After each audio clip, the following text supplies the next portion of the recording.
Hi అండి, ఇప్పుడైతే hemming complete అయింది నా బ్లౌజ్కి. ఈ బ్లౌజ్ కుట్టినప్పుడు వీడియో పెట్టండి అక్క, డిజైన్ ఉంది కదా అన్నారు. నేను డిజైన్ ఏం పెట్టుకోలేదండి. ఇది ఫ్రంట్ సైడ్కి పెట్టేసి ఫ్రిన్స్ కట్ అయితే కుట్టుకున్నాను.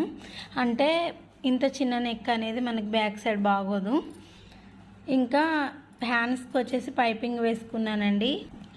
హ్యాండ్కి అయితే బాగా వచ్చింది. హ్యాండ్స్కి వచ్చేసి ఇంకా నేను పైపింగ్ వేసాను. ఇంకా నీట్గా అనిపిస్తుంది, బాగుంది. అయితే ఇక బ్యాక్ సైడ్ కూడా నేను బ్యాక్ హుక్స్ పెట్టుకొని నార్మల్గా బ్యాక్ హుక్స్ పెట్టేసి పైపింగ్ అయితే చేసేసుకున్నానండి. నేను సింపుల్గానే కుట్టేశాను. టైం కూడా లేకుండే, కస్టమర్లే కుట్టి నాది కుట్టుకొని వచ్చాను. పైపింగ్ వేసేసాను అంతే మొత్తం. ఇంకా అందుకే డిజైన్ ఏం పెట్టలేదు కదా, వీడియో కూడా ఏం చేయలేదు దీనికి.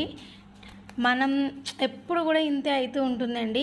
నేను ఎప్పుడైనా సరే నా బర్త్డేకి కానీ మ్యారేజ్ డేకి కానీ ఇట్లా తొందరగా ముందే కుట్టేసుకుందాం అనుకుంటాను.